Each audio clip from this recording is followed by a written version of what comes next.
Bonjour, donc on se retrouve aujourd'hui pour un nouveau tuto sur Silent où il sera question du filtre de contrôle ainsi que le mixeur. Alors, le panneau de contrôle de filtre, lui, il va affecter des réglages du filtre A et du filtre B. Vous voyez que là j'ai deux filtres, ici, ils ont des réglages différents. Et bien le filtre de contrôle, le contrôle de filtre, lui, il va gérer, il va se comporter en quelque sorte comme une macro qu'on pourra voir sur Ableton ou sur d'autres instruments virtuels. Il va gérer, il va garder la proportion des filtres. Par exemple, celui-ci il est sur cette position-là, celui-ci il est sur cette position-là. Ben, le fait de bouger mon cutoff va faire bouger virtuellement les deux potards, mais en préservant les proportions. Ça qui est assez intéressant. En gros, on a un bouton, deux actions en une. Pareil pour la résonance. Ici, on a un petit bonus qui s'appelle le key track. Alors, le key track, c'est quoi? C'est ce qui va permettre de modifier la fréquence de coupure en fonction du positionnement des notes jouées, de la hauteur des notes. Si on a un key track qui a 0, quelle que soit la note qui sera jouée, le cutoff restera il restera à la même intensité. Si par contre vous mettez une valeur sur 10, et ben plus vous allez aller dans les aigus, plus la fréquence de coupure le sera également. C'est le principe des instruments acoustiques.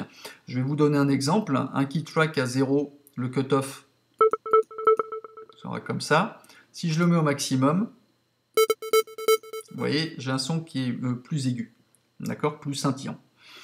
Je reviens à sa position par défaut. Vous avez ici un petit LED qui s'appelle Warm Drive. Alors là, ça va apporter de la saturation. Ça permet de créer en fait différentes harmoniques en fonction des courbes qui sont utilisées, des courbes de filtre. Ça va apporter différentes nuances de saturation qui seront plus ou moins audibles en fonction de l'instrument utilisé. Ici, le mixeur, ben, c'est tout simple. On va doser le mixeur A, B, main volume. Mixeur A, ben, c'est ce qui arrive en provenance des oscillateurs A1 et A2. C'est toute cette partie marron. On va doser le volume ici. Et ici, le B, là il est au minimum parce qu'il n'y a rien d'activé. Et si j'avais activé des sonorités,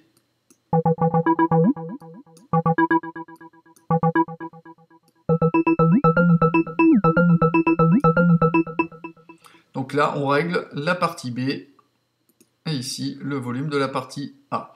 Là c'est le main volume, donc c'est la gestion globale du volume. Et ici on a des témoins, des vues-mètres en fait, hein, qui témoignent du signal de sortie. Alors l'ENAR digital laisse sous-entendre que les diodes peuvent aller dans la zone rouge ici, hein, et ils disent qu'en fait il ne faut pas tenir compte que le signal n'est pas écrété.